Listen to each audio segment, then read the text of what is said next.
گرامی قدر حاضرین و سامعین، اللہ جل جلالہ مہربان ہے، اللہ جل جلالہ حلیم ہے، اللہ جل جلالہ غفور ہے۔ اللہ کی 3 صفتیں اس وقت میں نے ذکر فرمائی ہیں، رحمان، غفور، حلیم۔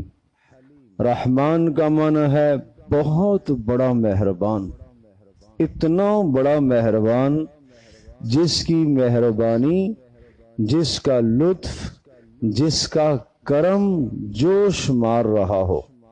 جیسے ہم کوئی تیز سیلاب، دریا، سمندر کی موج دیکھتے ہیں، اس میں کیا طغیانی اور جوش ہوتا ہے، اس طرح سے لفظ رحمان کا معنی جس کی رحمت بے پناہ جوش مارنے والی ہو، بے انتہا جوش مارنے والی، جس کی بخشش اور مغفرت۔ اور پھر لفظ رحیم کہ اللہ تبارک و تعالی رحمان بھی ہے اور رحیم بھی ہے، اس کی رحمت میں جو جوش ہے اور اپنے بندوں پر اس کی رحمت کا فیضان جو ہے وہ عارضی نہیں ہے، وہ دائمی بھی ہے، ہمیشہ ہمیشہ ہے۔ اتنا بڑا مہربان۔ پھر اللہ تبارک و تعالی حلیم بھی ہے، حلم اللہ کی صفت ہے۔ حلم کا معنی کیا ہے؟ برداشت، تحمل، بردباری، جلد سزا نہ دینا، جلد گناہ پر مواخذہ نہ کرنا، یہ اللہ کا حلم ہے، حلیم ہے، تحمل، بردباری ہے اس کی، جس کی وجہ سے گناہ پر جلدی بندے کا مواخذہ نہیں کرتا۔ کیوں مہلت دیتا ہے؟ وہ مہلت دیتا ہے اس لیے کہ وہ غفور ہے، بخشنے والا مہربان ہے۔ وہ یہ چاہتا ہے کہ میرا بندہ جب میرے پاس آئے اس دنیا سے کٹ کر، اور موت جب اس پر طاری ہو، اور جب یہ میرے پاس آئے تو یہ میرا مہمان بن کر میرے پاس لایا جائے، میرا مجرم بنا کر میرے پاس نہ لایا جائے۔ اس لیے وہ چاہتا ہے کہ بندہ اس دنیا میں اپنے گناہوں کی معافی مانگتا رہے، اور جب بندے نے گناہ کیا اس گناہ پر اس نے فوری انتقام نہیں لیا، فوری نہیں گرفت فرمائی، فوراً نہیں پکڑا، بلکہ مہلت دی، اس لیے کہ اس کے حلم کا تقاضا ہے، اس کی مغفرت کا تقاضا ہے، اس کے غفور اور رحیم ہونے کا تقاضا ہے کہ وہ بندوں کو مہلت دے کہ بندے توبہ کر لے۔ پھر گاہے بگاہے اللہ پاک ایسے دن لاتا ہے کہ جن دنوں میں نیکیوں کی قیمت بڑھ جاتی ہے، جن دنوں میں بخشش کے لیے، مغفرت کے لیے کوئی ہاتھ پھیلائے تو اس کی مغفرت لازمی ہو جاتی ہے، اور ان دنوں میں نیکیوں کی قدر و منزلت بڑھا دی جاتی ہے۔ جیسے رمضان المبارک کا مہینہ آتا ہے، نیکیوں کی قدر و منزلت بہت بڑھ جاتی ہے، نوافل فرضوں کے برابر، فرض 70 فرضوں کے برابر۔ اسی طرح سے جناب ایک ایک حرف پر 700 نیکیاں قرآن کی تلاوت کرنے پر ملتی ہیں۔ اللہ نے وہ نیکیوں کا سیزن بنا دیا، اللہ نے بخشش اور مہربانی کا موقع فراہم کر دیا کہ میرے گناہگار بندے، میرے نافرمان بندے جنہوں نے اپنی زندگیوں کو گناہوں سے آلود اور گندا کر لیا ہے، وہ اس مبارک مہینے میں آ جائیں اور میرے دربار میں توبہ کر لیں تاکہ میں ان کے گناہوں کو معاف کروں۔ اور ان کو نہیں پتا کہ ان کی موت کا دن کون سا ہے، کون سے دن انہوں نے میرے پاس آنا ہے۔ جب میں چاہوں گا انہیں بلا لوں گا، جب اس بندے کو نہیں پتا تو اس بندے کو چاہیے کہ یہ ہر وقت اپنی توبہ پکی رکھے اور اپنے رب سے اپنے گناہوں کی معافی مانگتا رہے۔ اس کے لیے رمضان المبارک کے مہینے سے پہلے اللہ پاک نے ایک رات عطا فرمائی ہے، شعبان کی 15ویں رات۔ اس کو ہم کہتے ہیں شب برات۔ شب برات، شب رات کو کہا جاتا ہے، برات کا معنی دوزخ سے آزادی کی رات۔ اس رات میں دوزخ سے لوگوں کو آزاد کیا جاتا ہے، جہنم سے لوگوں کو آزاد کیا جاتا ہے، ان کے گناہوں کی مغفرت کر دی جاتی ہے۔ کیوں؟ رمضان سے پہلے اللہ نے اس رات کو، رمضان سے 15 دن پہلے، 2 ہفتے پہلے اس رات کو اللہ نے اس لیے لایا ہے تاکہ میرے بندے اس رات میں عبادت کر کے، اپنے گناہوں کی معافی مانگ کر کے، توبہ کر کے، اور اس کے بعد جو 15 ایام ہیں وہ صحیح طرح سے گزار کے، پھر رحمان اور رحیم اور اللہ کی جو صفتیں ہیں رحمان، اور اللہ کی جو صفت ہے رحیم، ان صفتوں کا اظہار رمضان میں ہوگا اور رمضان المبارک میں، تاکہ یہ میرے بندے یہ میری رحمت کو سمیٹ سکیں۔ اس لیے اللہ نے پہلے ایک رات عطا فرمائی، یہ اپنے آپ کو گناہوں سے صاف کر سکیں، یہ گندگیاں اپنے اوپر سے دھو سکیں، غلاظتوں کو دھو سکیں، نافرمانیوں سے توبہ کر سکیں۔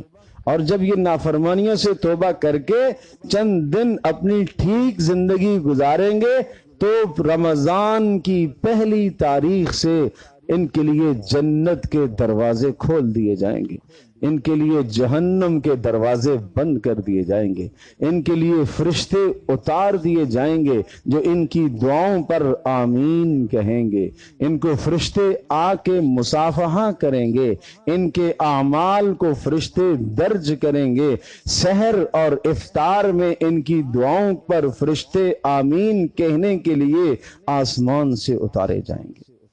یہ عزت اللہ نے اس امت کو عطا فرمائی، یہ اعزاز اس امتی کو ہے، یہ اعزاز پیارے پیغمبر صلی اللہ تعالی علیہ وسلم کی برکت سے اس امت کو یہ اعزاز ملا ہے، یہ عزت ملی ہے۔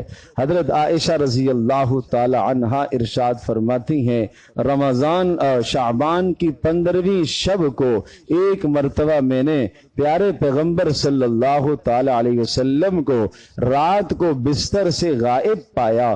میں تلاش میں نکلی کہ حضرت صلی اللہ تعالی علیہ وسلم کہاں چلے گئے۔ دیکھا تو پیارے پیغمبر صلی اللہ تعالی علیہ وسلم بقیع کے قبرستان میں تھے، اور وہاں جتنے بھی مدفون لوگ تھے ان کے لیے آپ بخشش اور مغفرت کی دعا کر رہے تھے۔ مجھے کہا، عائشہ یہ رات جانتی ہو، یہ ایسی رات ہے، اس رات میں یعنی جیسے ہی سورج غروب ہوتا ہے اور رات شروع ہوتی ہے، اس وقت سے لے کر صبح صادق تک اللہ تبارک تعالی اپنی شان کے مطابق آسمان دنیا پر آ جاتا ہے، اور اللہ پاک یہ سوال کرتا ہے، حل من مستغفر، کوئی گناہوں کی معافی چاہنے والا ہے؟ کوئی گناہوں کی بخشش چاہنے والا ہے؟ کوئی رزق مانگنے والا ہے؟ حل من تائب، کوئی توبہ کرنے والا ہے؟ یہ اللہ کی طرف سے ساری رات کو اعلان ہوتا رہتا ہے۔ کب؟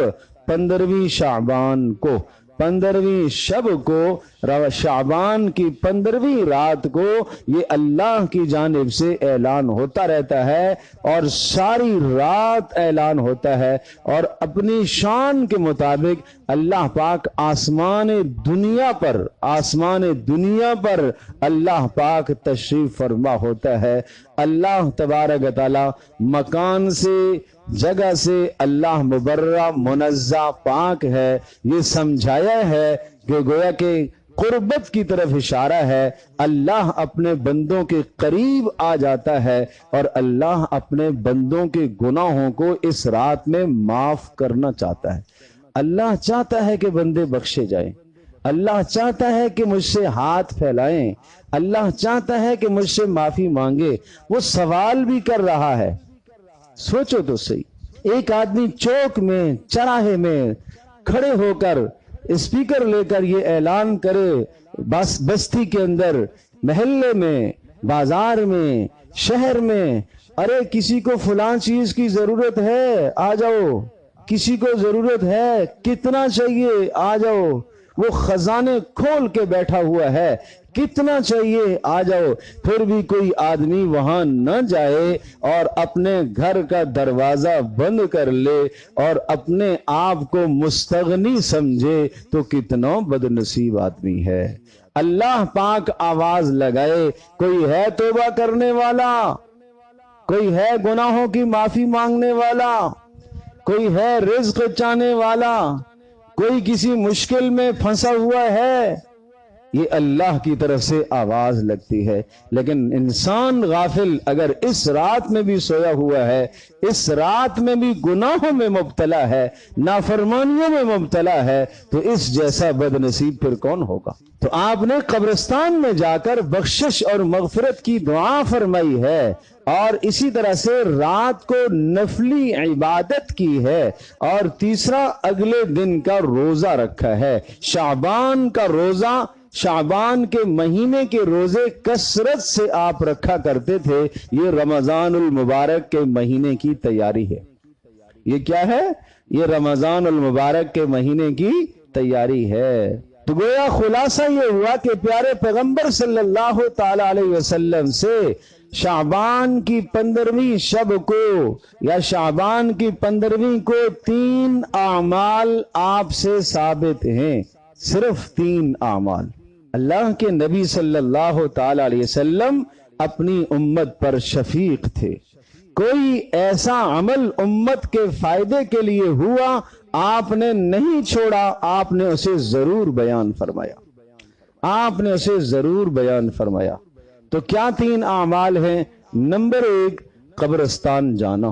بہت اچھی طرح سے سمجھیں، بہت اچھی طرح سے سمجھے، پیارے پیغمبر صلی اللہ تعالی علیہ وسلم سے جو عمل جس طرح سے ثابت ہے اسی طرح سے ادا کرنا سنت ہے۔ رسول اللہ صلی اللہ تعالی علیہ وسلم سے جو عمل جس طرح سے ثابت ہے اس کو اسی طرح ادا کرنا سنت ہے، اس سے آگے بڑھنا خلاف سنت۔ تو اب کیا مطلب ہوا؟ مطلب یہ ہوا کہ آپ اپنی پوری زندگی میں ایک مرتبہ اس رات کو قبرستان تشریف لے گئے، تو پھر مطلب یہ ہوا کہ اس رات کو قبرستان جانے کو لازم سمجھنا رسول اللہ صلی اللہ تعالی علیہ وسلم کی سنت کے خلاف ہوا۔ اور آپ علیہ الصلوۃ والسلام نے اس رات میں قبرستان میں جا کر کیا عمل کیا ہے؟ مردوں کے لیے استغفار فرمایا، بخشش کے لیے دعا فرمائی۔ آپ جائیں، زندگی میں ایک مرتبہ جائیں، گاہے بگاہے جائیں۔ پچھلے سال گئے تھے، اس سال چھوڑ دو، 2 سال گئے، تیسرے سال نہ کر دو، کبھی گئے کبھی نہیں گئے، لازم مت سمجھو، مت سمجھو۔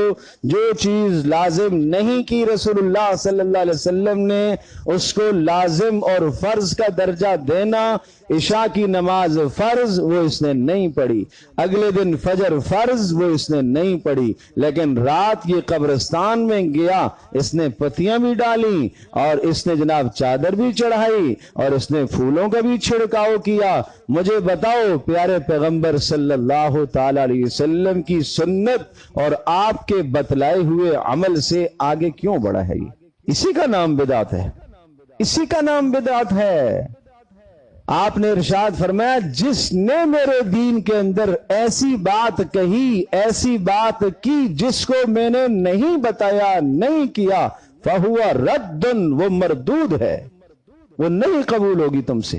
اس لیے سنت پر آؤ، استغفار مردوں کے لیے جا کے مرحومین کے لیے بخشش کی دعا کرنی ہے تو جاؤ، مردوں کو جانے کا حکم ہے، خواتین کو نہیں۔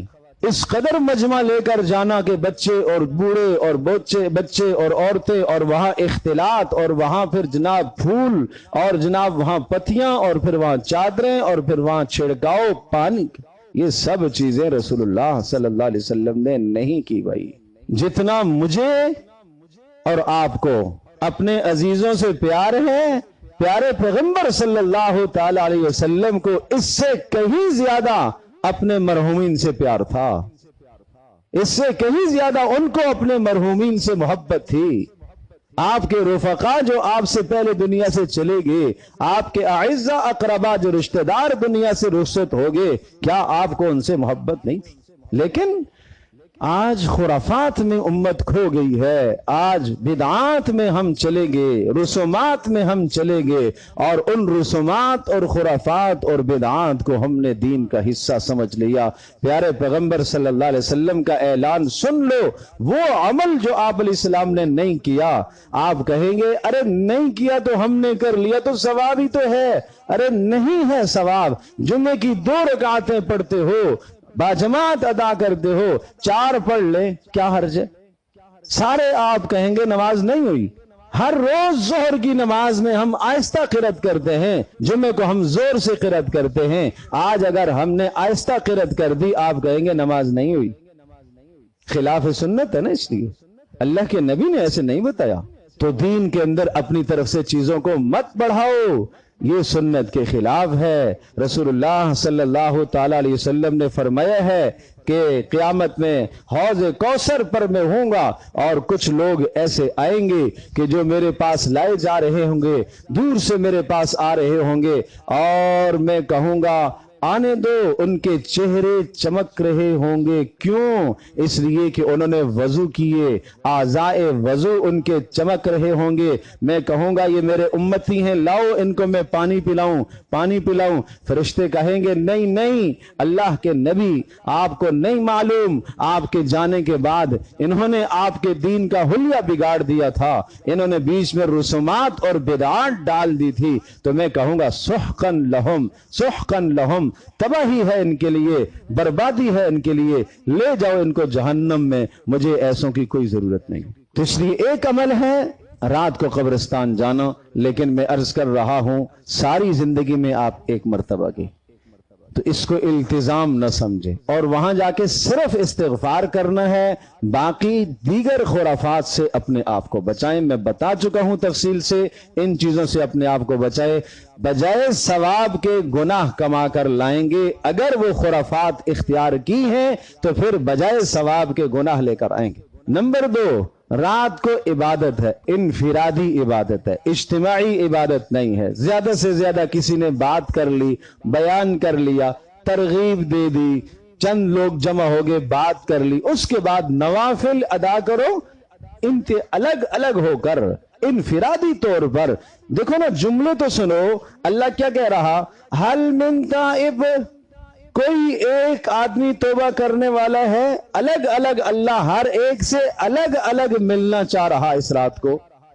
حل من مستغفر، کوئی اپنے گناہوں کا استغفار کرنے والا ہے؟ یہ نہیں فرمایا کوئی گناہوں کا استغفار اور معافی مانگنے والے ہیں، یہ نہیں کہا کوئی گناہوں کی معافی مانگنے والا ہے۔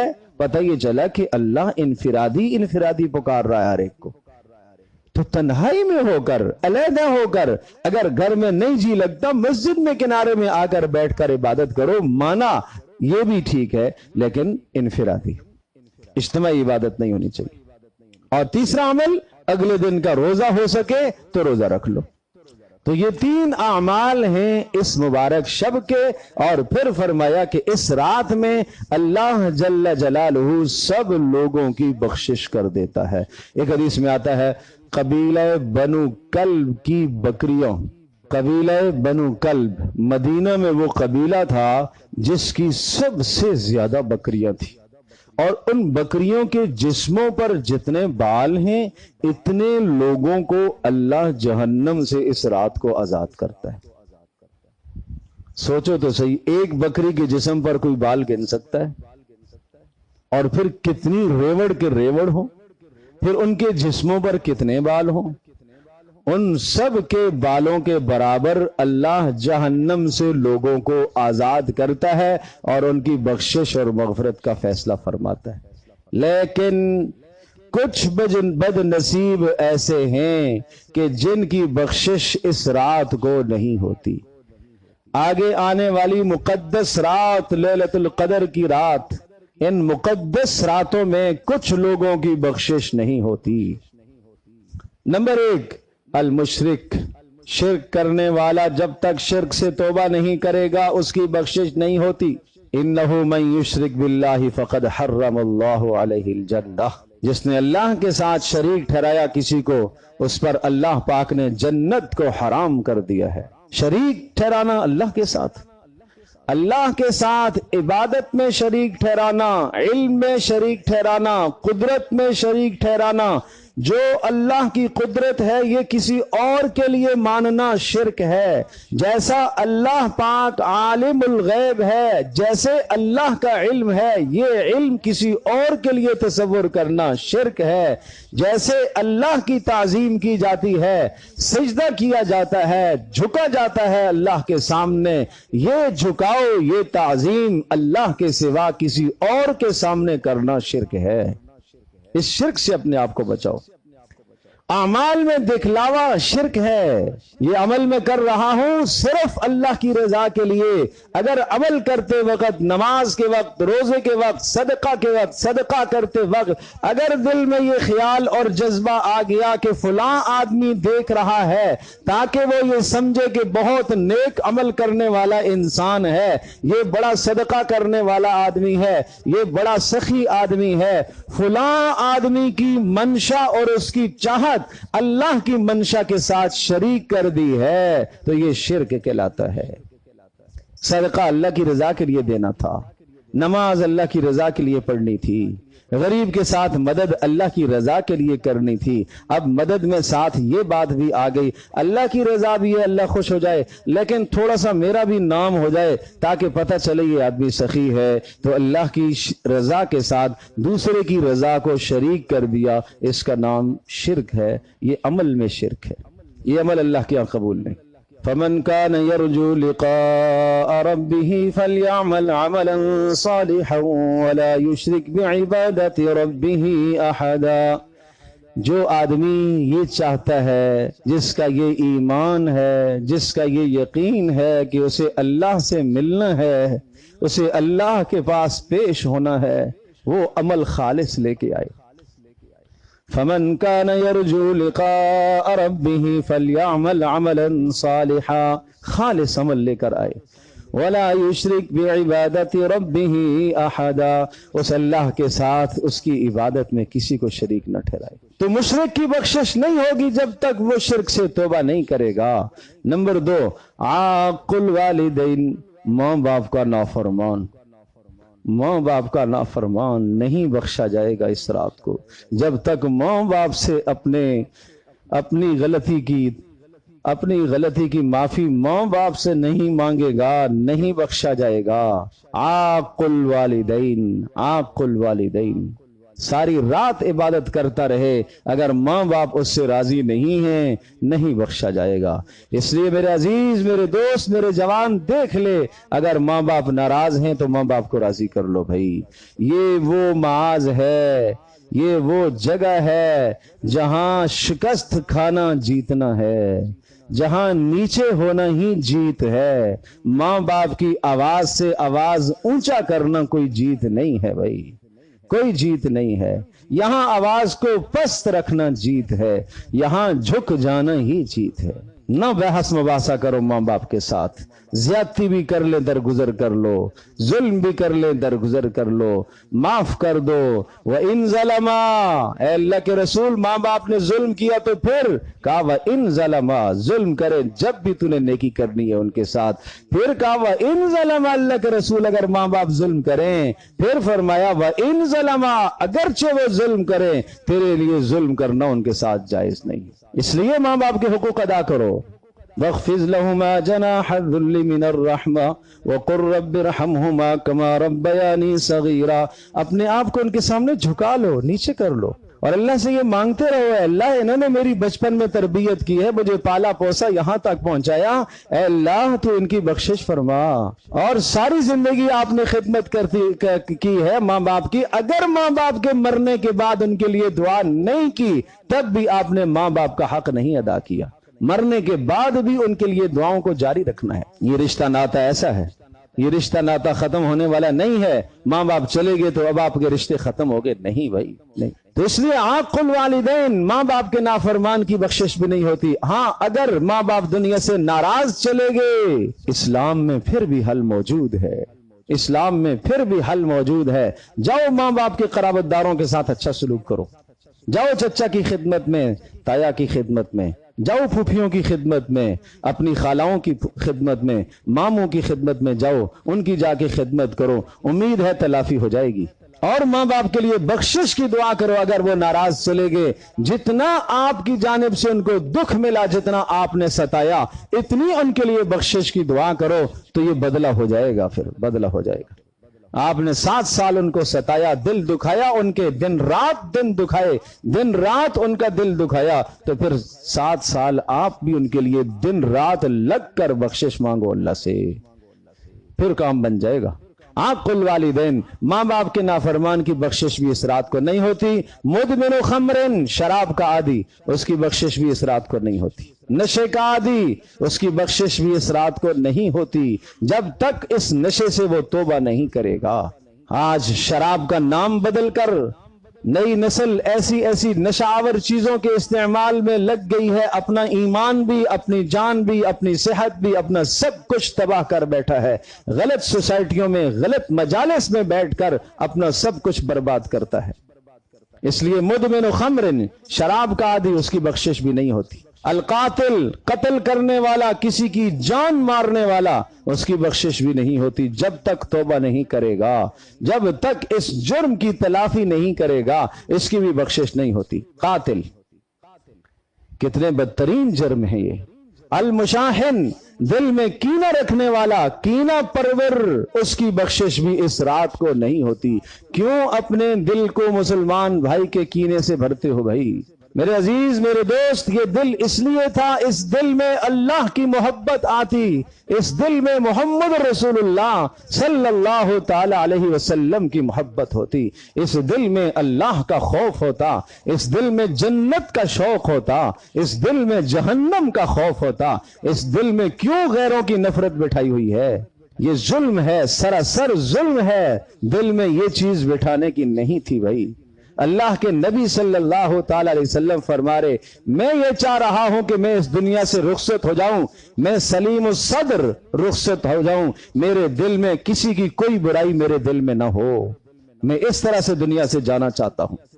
اللہ کے رسول صلی اللہ تعالی علیہ وسلم کا پاکیزہ، مطہر، صاف ستھرا سینہ اور دل، وہ یہ فرما رہے کہ میں یہ چاہ رہا ہوں کہ میرا سینہ پاک صاف ہو جب میں اس دنیا سے رخصت ہوں۔ آج ہمارے دلوں میں کینے بھرے ہوئے ہیں، آج بھائی کا کینہ، بہن کا کینہ، چچا کا، ماموں کا، قرابت دار کا، عزیز کا، کاروبار میں جگہ جگہ پر کینوں کی بھرمار ہے۔ ایسے انسانوں کے اعمال سر سے ایک بالش اوپر نہیں اٹھتے، اور ہر پیر جمعرات کو اعمال اللہ کے ہاں پیش کیے جاتے ہیں، اور فرمایا جاتا ہے یہ جو دو آپس میں کینہ پرور ہیں، دلوں میں کینہ اور نفرت پالے ہوئے ہیں، اور جو آپس میں ناراض ہیں، 3 دن تک تمہیں ناراض رہنے کی اجازت دی ہے۔ اس لیے اللہ جانتا ہے، خالق و مالک بنانے والا جانتا ہے کہ 3 دن تک تمہارا غصہ ٹھنڈا ہو جائے گا۔ وہ کہہ رہا، اللہ کے نبی سے کہلوایا، 3 دن سے زائد اگر کینہ اور بغض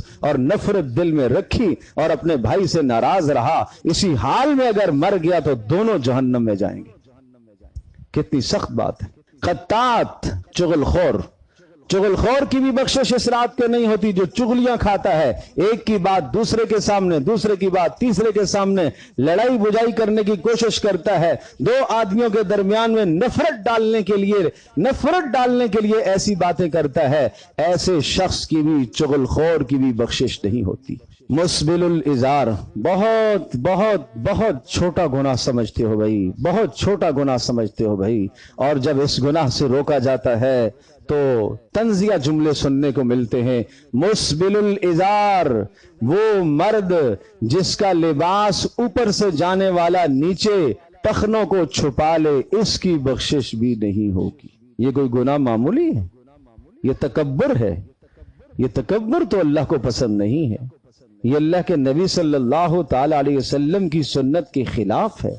یہ فرض ہے مرض کا، مرد کا واجب ہے، واجب اور ضروری ہے کہ مرد اپنے ٹخنوں کو ننگا رکھے، اوپر سے جانے والے لباس سے اس کا ٹخنا نہیں چھپنا چاہیے، لنگی سے، شلوار سے، پینٹ سے، نہ نماز میں نہ نماز کے علاوہ کسی بھی حالت میں اس کا ٹخنا نہیں چھپنا چاہیے۔ یہ بڑا گناہ ہے، بڑا گناہ ہے، اس لیے صاف صاف فرمایا۔ گزشتہ امتوں کا ایک آدمی تھا اور اس نے اسی طرح سے وقت اس کا گزر رہا تھا کہ اس کی شلوار ٹخنوں سے نیچے جا رہی تھی، اللہ نے اسے دھنسا دیا اور قیامت تک وہ دھنستا رہے گا۔ یہ کوئی معمولی جرم ہے؟ ایک شخص نماز میں تھا، اس کی نماز اسی حالت میں آپ علیہ الصلوۃ والسلام نے اسے دیکھا، نماز پڑھی ہے اور اس کے ٹخنے چھپے ہوئے تھے، آپ نے فرمایا جاؤ جا کے دوبارہ وضو بھی کر کے آؤ، نماز بھی دوبارہ پڑھو۔ 10 تعویلیں لوگ لے کے آتے ہیں، یہ ہے جی، وہ ہے جی، یہ ہے جی، وہ ہے۔ ارے میرے عزیزو، اللہ کے نبی صلی اللہ علیہ وسلم کی بات پر آ جاؤ بھائی، آ جاؤ۔ تو یہ 7 قسم کے لوگ ایسے ہیں جن کی بخشش اس مقدس رات میں نہیں ہوتی، باقی سب کی بخشش اور مغفرت ہو جائے گی۔ تو اگر ان 7 گناہوں میں سے کوئی گناہ ہماری زندگی میں ہے تو میں اور آپ اگر ہم چاہتے ہیں کہ ہماری بخشش کا فیصلہ ہو جائے اور ہم محروم اور بد نصیب بن کر نہ رہیں، تو پھر آئیے دل میں بھائی توبہ کر لو، دل میں توبہ کر لو کہ یا اللہ میری توبہ، اللہ اتنا مہربان ہے، اللہ اتنا کریم ہے، وہ یہ نہیں چاہتا کہ آپ اپنا گناہ سب کے سامنے ظاہر کر کے اور اعلان سب کے سامنے کہو کہ میں توبہ، آپ دل میں کہہ دیں گے اے اللہ میری سچی توبہ، اللہ اس توبہ کو بھی قبول کر لے گا، اللہ اس توبہ کو بھی قبول کر لے گا، ایسا مہربان مالک ہے۔ تو سب توبہ کرتے ہیں بھائی، عزم کریں انشاءاللہ ان گناہوں سے ہم اپنے آپ کو بھی بچائیں گے اور اپنے گرد و نواح اپنے سارے ماحول کو انشاءاللہ ان 7 قسم کے جرائم سے ہم اپنے آپ کو بچائیں گے۔